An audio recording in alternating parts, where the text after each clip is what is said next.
English आपने सीखी क्यों? क्योंकि जब मैंने LSD की और जब उसके इंटरव्यू शुरू हुए तो आई रियलाइज़ कि यहाँ तो सब इंग्लिश में बात करते हैं इन मुंबई। तो मुझे समझ आया कि अच्छा यहाँ तो बिकॉज LSD में if you see in lot of interviews I am just sitting quietly not speaking a word.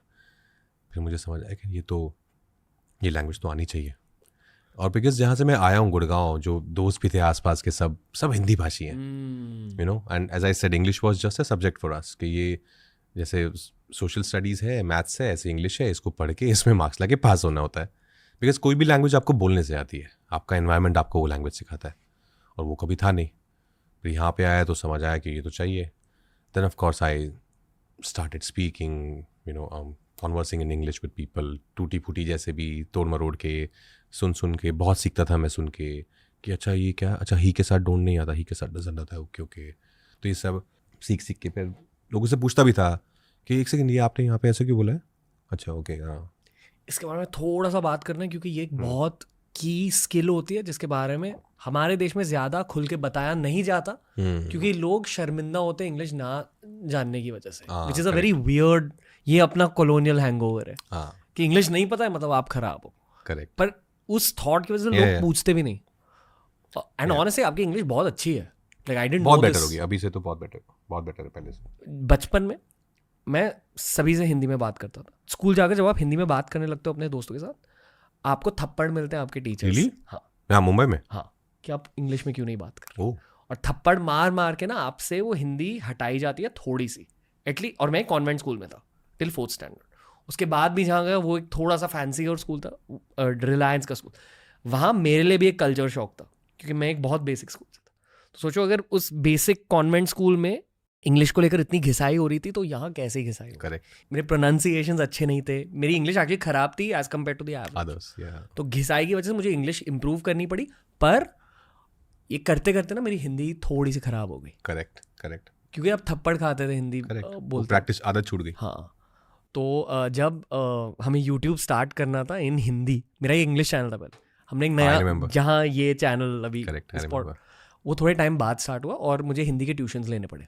अच्छा। To talk on screen. Oh, क्योंकि आप दोस्तों के साथ बात कर सकते हो, कॉन्वर्सेशन हिंदी ठीक है, पर जब आपको मैं लोगों को फिटनेस सिखा रहा था या पर्सनल फाइनेंस सिखा रहा था, वो एक जगह पे खड़े होकर खुद स्क्रिप्टिंग करनी होती है। तो नाउ आई फील कि मेरी हिंदी काफ़ी ज़्यादा इंप्रूव हो चुकी है, पर थोड़ा सा वक्त लगा, एफर्ट लगा। और आई फील कि talking to camera for infotainment ये सबसे मुश्किल चीज़ होती है। आपको उसमें तो लैंग्वेज पे पकड़ बहुत चाहिए आपको। तो इसी को फ्लिप करते हुए मैं आपको इंग्लिश के बारे में पूछना चाहूँगा पूरा A to Z, क्योंकि ये लैंग्वेज सीखना एक बहुत की स्किल होती है करियर में अकॉर्डिंग टू मी।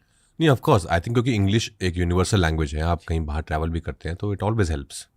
और जहाँ से मैं आया था हमारी तो इंग्लिश टीचर भी वो हिंदी में बात करती थी हमसे। वहाँ ऐसा नहीं था कि आपको थप्पड़ पड़ रहा है।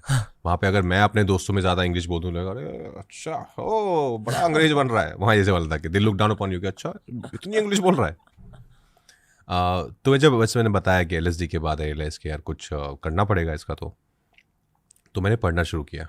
मैंने इंग्लिश बुक्स को पढ़ना शुरू किया। मेरे जो दोस्त थे आसपास के जिनको इंग्लिश आती थी, मैं सुनता बहुत अच्छा हूँ, जैसे मैंने कहा ना, I am a good listener, तो मैं पकड़ लेता हूँ बहुत जल्दी। In life also because as an actor you need to, मैं बहुत सारे अलग अलग एक्सेंट्स करता हूँ फिल्मों में, तो वो मैं सुन के ही पकड़ता हूँ। तो फिर मैंने लोगों को सुनना शुरू किया कि लैंग्वेज कैसे आती है, आप सुनते हो। फिर मैंने देखा कि अच्छा कि कोई फॉर्मेशन हो रहा है सेंटेंस का, तो जैसे ही डजंट गो टू वर्क, तो कि इसने ही डोंट गो टू वर्क क्यों नहीं बोला होगा। फिर मैंने किसी और को सुना कि शी डजंट, ही डजंट, लगा अच्छा मे बी ही के साथ ना डजंट चाहता है, ही के साथ आप डोंट नहीं बोलते हो। तो मैंने अपने आप को फिट कर लिया कि अच्छा शब्दों की पैटर्न रिकग्निशन, शब्दों में पैटर्न्स ढूंढना। हाँ बताइए। करेक्ट। तो ये सब आई थिंक धीरे धीरे इट्स एन ऑर्गेनिक प्रोसेस। ऐसा नहीं कि 3 दिन का कोई मैंने कभी इंग्लिश क्लास नहीं की कभी, लेकिन सीख के सुन के अपने आप सुन के मैंने उसको सुनता रहा, जमा करता रहा, started using it in my life. किसी को 2 लाइन इंग्लिश में जवाब दे दिया तो लगा कि हाँ सही बोला यार। अपने आप में भी कॉन्फिडेंस आता है आपको जितना आप बोलते हो।